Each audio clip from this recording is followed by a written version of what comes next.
दोस्तों, Jabalpur railway station पर एक महिला 2 साल के बच्चे के साथ मुंबई जाने वाले ट्रेन का इंतजार करती है। उसको देखकर ना जाने कितने लोगों की बेकरारी बढ़ रही थी, क्योंकि वो हद से ज्यादा खूबसूरत होती है और इन्हीं बेकरार लोगों में एक नौजवान लड़का भी शामिल होता है। दोस्तों, वो उसको कभी पास से तो कभी दूर से, कभी इधर से कभी उधर से उस लड़की को निहारते रहता है। वो उसके आंखों में बस जाती है। वो महिला उसके सपनों की रानी लगती है। लेकिन तभी ट्रेन आ जाती है और सारे लोग अपने अपने डिब्बे में जाकर अपने अपने सीटों पर बैठ जाते हैं। वो लड़का S1 में बैठता है, वो महिला किसी और डिब्बे में चली जाती है। वो सीट पर बैठे बैठे उस महिला के बारे में सोचने लगता है, जो कि 1 घंटे के अंदर ही उसके दिल के गहराइयों में बस चुकी थी। वो इधर उधर देखने लगता है और यही सोचता है कि काश एक बार और उसको देखने को मिल जाए, एक बार और उस महिला की झलक मिल जाए। दोस्तों, एक और शानदार सफर की ये लाजवाब कहानी है। आइए जानते हैं पूरी कहानी इस वीडियो में। लेकिन वीडियो में आगे बढ़ने से पहले बस वही रिक्वेस्ट कि आप वीडियो को लाइक कर दीजिए, चैनल को भी सब्सक्राइब कर लीजिए ताकि मेरा हौसला बढ़ता रहे। दोस्तों, ये कहानी है मध्य प्रदेश के जबलपुर जिले की। उस महिला का नाम गीता होता है। दोस्तों, अप्रैल 2023 का वो महीना था जब वो महिला जबलपुर रेलवे स्टेशन पर 2 साल के बच्चे के साथ मुंबई मेल ट्रेन का इंतजार करती है। ये ट्रेन हावड़ा जंक्शन से चलकर मुंबई के छत्रपति शिवाजी महाराज टर्मिनल तक जाने वाली थी और इस दरमियान वो जबलपुर रेलवे स्टेशन पर भी 5-10 मिनट के लिए रुकती है। दोस्तों, वो गीता उसी स्टेशन पर उस ट्रेन का इंतजार करती है, बहुत ही खूबसूरत सलवार सूट पहने हुए उस बच्चे के साथ। जब वो बेंच पर बैठी होती है तो सारे लोग उसको हैरानी भरे नजरों से देखते हैं। लगता ही नहीं कि ये इसी का बच्चा है। एक नौजवान 22-23 साल की वो लड़की लग रही थी। अब उसी को निहारते हुए एक लड़का उसी के आसपास ही रहता है, उसी के आसपास ही घूमता है। दोस्तों, उस लड़के का नाम राजू होता है। राजू की उम्र 24 साल की होती है। वो भी मुंबई जाने के लिए ट्रेन का इंतजार कर रहा था। दोस्तों, गीता को ऐसे निहार रहा था कि जैसे जिंदगी में पहली बार वो किसी लड़की को देख रहा था। जब वो देखता है कि लोग उसकी तरफ देखते हैं तो थोड़ी दूर में जाकर उसको निहारने लगता है, कभी इधर से कभी उधर से। और दोस्तों, ऐसे करते करते जिस बेंच पर गीता बैठी थी उस बेंच से कोई जब उठता है तो तुरंत जाकर वो राजू वहां पर बैठ जाता है और अपना मोबाइल निकाल लेता है। अब जो 2 साल का बच्चा था बहुत ही चंचल था, कभी इनका बैग छूता है कभी उनका बैग छूता है। वो गीता उसके पीछे परेशान रहती है। लेकिन जैसे ये मोबाइल निकालता है और मोबाइल में कुछ चलाता है, वो बच्चा तुरंत उसके पास आ जाता है और उसका मोबाइल देखने लगता है।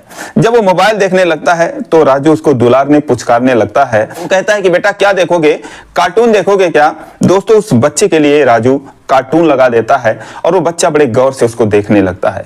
और इसी बहाने राजू को गीता से बातचीत करने का मौका मिल जाता है। वो गीता से कहता है कि मोबाइल देखने में तो उस्ताद है आपका बच्चा।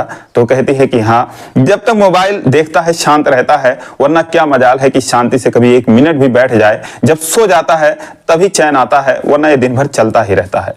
तो राजू कहता है कि चलो अच्छी बात है, रोता तो नहीं है। तो गीता कहती है नहीं, रोता बहुत कम है, जब भूख लगती है तभी रोता है। दोस्तों, इस तरीके से बातचीत की शुरुआत करता है वो। तभी वो बच्चा, उसका जो पानी का बोतल था राजू का, उसको देख के मम मम कहने लगता है। तो दोस्तों, वो राजू कहता है कि ये पानी मांग रहा है। अपना वो नया बोतल जो कि 20 रुपए का खरीद कर लाया था, वो गीता को पकड़ाते हुए बोलता है, लो इसमें से पानी पिला दीजिए। कहती है नहीं, अभी मैं खरीद लाती हूँ, आप अपना पानी अपने पास ही रखिए। कहता नहीं, मैं अभी ही खरीद के लाया हूं, बिल्कुल नया है, फ्रेश है, अभी मैंने इसको खोला भी नहीं है, आप पिला दीजिए, कोई बात नहीं है, बच्चा ही तो है।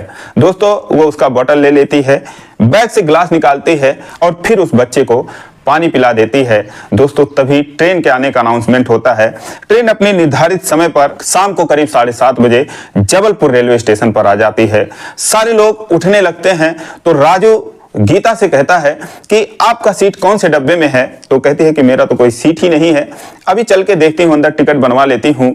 तो वो कहता है कि मेरा तो S1 में है, 31 नंबर मेरी सीट है, कंफर्म है। जैसे वो कहना चाह रहा हो कि चलो मेरे साथ मेरे सीट पर बैठ जाओ, लेकिन दोस्तों वो उसको इग्नोर कर देती है और वो दूसरे डिब्बे में बैठ जाती है और ये अपने S1 में बैठ जाता है। उसके बाद वो अपनी सीट पर जाकर बैठ जाता है, इधर उधर देखने लगता है और मन ही मन यही सोचता है कि काश एक बार और उस महिला के, उस लड़की के दर्शन हो जाएं। लेकिन दोस्तों, वो पता नहीं किस डिब्बे में घुस जाती है और एक खिड़की के बाहर उसी की तलाश में अपनी नजरें दौड़ाता है।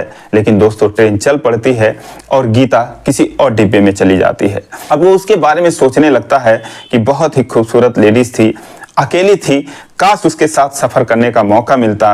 दोस्तों आधा घंटा बीत गया, तभी उसके तरफ वो गीता अपने बच्चे को लेकर आती हुई दिखाई देती है। उसको देखते ही वो खुश हो जाता है और दूर से ही उसको ऐसे सिग्नल देता है जैसे कि वो उसी को ढूंढ रही हो कि हाँ आ जाओ, मैं इधर बैठा हूँ। दोस्तों गीता सच में उसी को ही ढूंढ रही थी। उसके पास आती है और कहती है आपकी सीट है? तो कहता हाँ मेरी है। कहती है मैं बैठ जाऊं? तो कहता हाँ बिल्कुल आप बैठ जाइए। तुरंत खड़ा हो जाता है, उसका बैग संभालता है और उसके बाद बैग को तुरंत सीट के नीचे घुसा देता है। बोलता है आप बैठ जाइए, कोई दिक्कत नहीं है, मेरी ही सीट है। अब दोस्तों उसका जो दूसरा पैसेंजर था, साइड लोअर उसकी सीट थी, जो अपर वाला था, वो कहीं दूर से आ रहा था, तो वो ऊपर वाली सीट पर ना जाने कब से सोया था। इसकी सीट खाली थी तो उस पर गीता बैठ जाती है, एक किनारे ये सिमट कर बैठ जाता है और उसके बाद जो बच्चा है उसके लिए वो कार्टून लगा देता है, दुलारने और पुचकारने लगता है। गीता उससे कहती है कि मेरा टिकट नहीं था, टीटी से मैंने ये टिकट बनवाया है, उससे सीट के लिए मैंने बोला है, लेकिन उसने बोला कि सीट है नहीं खाली कोई। उसके बाद मैं इधर चली आई क्योंकि आपने बोला था S1 में मेरी सीट है, तो मुझे उम्मीद थी कि आप मुझे बैठने दोगे। तो बोलता है अरे क्यों नहीं, मैं तो किसी को भी बैठने देता हूँ। अब दोस्तों राजू जिसके लिए ये सब सपना था उसके सामने हकीकत में हो रहा था, जिसको वो 1 घंटे से निहारे जा रहा था वो उसके सामने बिल्कुल बैठी थी, उसी के सीट पर बैठी थी। और उसे ये भी पता चल जाता है कि अच्छा इस तरीके से ये जा रही है, इसका कोई सीट नहीं है, तो उसकी खुशियां सातवें आसमान पर उड़ने लगती हैं कि चलो रास्ते भर तो ये कम से कम मेरे साथ चलेगी। उसके बाद राजू कहता है कि आप पैर फैला लीजिए, आराम से बैठ जाइए। तो गीता कहती है कि भैया आप कितना कष्ट सहोगे दूसरे के लिए। अभी मैंने एक लेडीज की सीट पर बैठने की कोशिश करी, लेकिन उसने तुरंत मुझे भगा दिया। मैं सोच रही थी लेडीज हैं, चलो इनके साथ चली जाऊंगी तो कोई दिक्कत नहीं होगी, लेकिन उन्होंने बैठने तक नहीं दिया। जैसे मैं बैठ रही थी उन्होंने कहा कि यहाँ कहाँ बैठ रही हो, मेरी तबीयत खराब है, यहाँ मत बैठो, आप यहाँ से चली जाओ। राजू कहता है कि सब लोग एक जैसे नहीं होते भाई, मैं तो कोई बैठने को कहता है तो मैं बिठा लेता हूँ, मेरा दिल नहीं मानता। क्या होता है, सभी जाते हैं कमाने खाने, कुछ तो कष्ट सहना ही पड़ेगा। अगर कष्ट नहीं होता तो लोग घर पे ही रहते, घर से परदेश क्यों जाते। तो दोस्तों इस तरीके से वो बातें करने लगता है। उसके बाद गीता अपने पैर फैला लेती है, बोतल से दूध निकालती है, उस बच्चे को दूध पिलाने लगती है। उसके बाद बच्चा दूध पीते पीते सो जाता है। फिर वो राजू से कहती है कि आप भी आराम से बैठ जाओ, अपनी ही सीट पर आप इतने सिमट कर क्यों बैठे हो, आप भी पैर फैला लो। दोस्तों वो पैर फैलाता है और जैसे ही पैर फैलाता है गीता के पैरों में उसका पैर टच हो जाता है। वो डर के मारे पैर तुरंत समेट लेता है और गीता की तरफ देखने लगता है। गीता मुस्कुरा देती है, कहती है कि फैला लो, कोई दिक्कत नहीं है, कौन जान रहा है कि आप कौन हो मैं कौन हूं, फैला लीजिए, आप आराम से बैठ जाइए, मुझे कोई परेशानी नहीं है। दोस्तों पैर फैला लेता है। आप समझ सकते हैं कि उसके दिल पर क्या बीत रही होगी। 9 बज जाते हैं और उसके बाद वो कहता है कि खाना वाना नहीं खाएंगी आप? तो कहती है कि नहीं मैं खाना नहीं लाई हूँ, ये बाबू ने कुछ बनाने नहीं दिया, इतना परेशान कर रहा था, तो अभी कुछ आता है चिप्स वगैरह तो मैं ले लूंगी। दोस्तों एक चिप्स वाला आता है और गीता के लेने से पहले ही वो 200 रुपए का chips, Kurkure, cake, cold drink सारा कुछ ले लेता है। उसके बाद वो चला जाता है। वो कहती है भैया मुझे भी दे दो, पैसे निकालती है तो कहता है कि रहने दो, इतना किस लिए लिया हूँ, इसी में से खा लेना, मैं इतना थोड़ी खाऊंगा। दोस्तों उसके बाद वो एक बड़ा सा पैकेट जो चिप्स का लेता है उसे फाड़कर गीता के सामने करता है, बोलता है लो खाओ। दोस्तों गीता जो है उसमें से चिप्स खाने लगती है और थोड़ी देर में अपने बच्चे को और किनारे कर देती है और खिसक कर उसके पास आ जाती है। जब उसके पास आ जाती है दोनों चिप्स खाने लगते हैं, फिर कुरकुरे खाते हैं, कोल्ड ड्रिंक पीते हैं। वो कहती है भैया रहने दो, कितना खिलाओगे आप? तो कहता है अरे कोई बात नहीं, खा लो, फिर पता नहीं जिंदगी में मुलाकात होगी कि नहीं होगी। अब दोस्तों गीता कहती है राजू से कि अगर आप नहीं होते तो मेरे लिए परेशानी बढ़ जाती, मैं कैसे जाती। तो राजू उससे बोलता है ये बात तो मुझे सोचना चाहिए कि मेरी कितनी खुशकिस्मती है कि आप जैसी खूबसूरत लड़की मेरे बगल में बैठी हैं, मेरे सीट पर बैठी हैं। ये कहते हुए दोस्तों वो डर के मारे कांपने भी लगता है। तो गीता उससे कहती है कि इतनी भी तारीफ मत करो, एक बच्चे की माँ हूं मैं। तो कहता है कि इससे क्या फर्क पड़ता है, प्लेटफॉर्म पर तुमसे खूबसूरत तो कोई था ही नहीं। मेरा दावा है इस ट्रेन में तुमसे खूबसूरत कोई नहीं होगा, मेरा दावा इस दुनिया में तुमसे सुंदर कोई नहीं होगा। अभी सुनकर दोस्तों गीता कहती है कि ओ हो इतनी भी झूठी तारीफ मत करो, इतनी भी सुंदर नहीं हूं मैं। दोस्तों ये सब कहते हुए वो डर भी रहा था, कांप भी रहा था, लेकिन उसे बस यही मौका था, एक दिन का मौका था, इसीलिए वो सब कुछ कह देना चाहता था। वो बोलता है सच में आप बहुत खूबसूरत हो, जब से आप प्लेटफॉर्म पर बैठी थी मैं आप ही को देखे जा रहा था। गीता कहती हाँ मुझे भी पता है कि आप मुझे ही देख रहे थे, इसीलिए मैं आपको ढूंढते ढूंढते आई हूं कि आप कम से कम मुझे अपने सीट पर बिठा लोगे। दोस्तों हंस देता है, बोलता है कि हाँ आपने सही समझा, सही जगह पर आप आई हैं। अब दोस्तों दोनों बातें कर ही रहे थे, राजू की खुशियां सातवें आसमान पर उड़ रही थी क्योंकि रात होने वाली थी, अभी रात का सफर बाकी था। तभी टीटी वहां पर आता है और कहता है कि अरे मैडम, मैं आपको कब से ढूंढ रहा हूं, आपके लिए एक सीट मैंने बड़ी मुश्किल से व्यवस्था की है, चलो S5 में एक सीट है, वहां पर बैठो और आगे आराम से आप सफर करो। दोस्तों जब ये बात राजू सुनता है, उदास हो जाता है। गीता कहती अच्छा कौन सा सीट है, तो बोलता है चलो S5 में है। दोस्तों वो तुरंत अपना बच्चा उठाती है, राजू से कहती मेरा बैग निकाल दो। अब दोस्तों वो दुखी मन से बैग निकाल देता है और गीता वहां से अपना बच्चा और बैग लेकर चली जाती है S5 में। अब दोस्तों राजू को ऐसे लगा कि जैसे उसकी जान चली गई हो, उसकी दुनिया उससे बिछड़ गई हो। वो बैठ जाता है, फिर गहरी सांस लेता है, बोलता है चलो सफर में मुसाफिरों का क्या सहारा, क्या भरोसा करना, लेकिन इसका दिल लगता नहीं है। 1 घंटे और बीतते हैं, रात को 10:30 बजता है, 11 बज जाता है। उससे रहा नहीं जाता, वो उसकी तलाश में S5 की तरफ निकल लेता है। S5 में जाता है, सारे लोग लाइटें लगभग बुझा चुके थे, सो रहे थे। बहुत ही सावधानी से इधर उधर देखते हुए आगे बढ़ता है। डिब्बे में वो मिलती नहीं है, सोचता है सो गई होगी। S6 में भी जाके ढूंढ के आता है। दोस्तों उसके बाद वो लौट आता है निराश मन से, लेकिन जैसे ही वो लौट रहा था तैसे अंधेरे में से आवाज आती है कि हे कहाँ जा रहे हो। दोस्तों पलट कर देखता है तो कहता है कि अरे आप यहाँ पर हो, तो कहती हाँ मैं तो यहाँ पर हूँ, आप मुझे ही ढूंढ रहे हो क्या। तो राजू कहता है कि नहीं, मैं सोच रहा था चलूं देखूं बाबू कहीं परेशान ना कर रहा हो। तो बोलती है कि नहीं, परेशान नहीं कर रहा है, लेकिन मैं यहाँ पर परेशान हो रही हूँ। वो बोलता है क्या हुआ, तो बोलती है अगर दिन होता तो मैं वहां से आती नहीं, मुझे वहीं अच्छा लग रहा था, लेकिन अब टीटी अंकल ने मुझे सीट दे दिया तो मैं यहाँ चली आई, लेकिन आपको सोने में परेशानी होती इसीलिए मैं वहां से चली आई।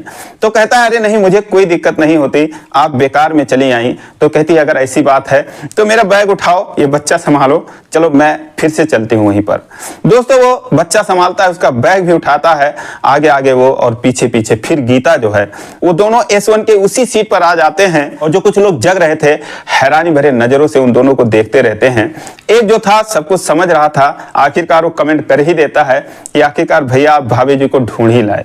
तो इस तरीके से दोनों हंस देते हैं और उसके बाद वहां पर बैठ जाते हैं। फिर सामान वहीं रख देता है और बच्चे को एक किनारे में सुला देते हैं और इस बार दोनों एकदम बेहद करीब बैठ जाते हैं। उसके बाद वो उसके कंधे पर अपना सर रख देती है, कहती है मैं रख लूं।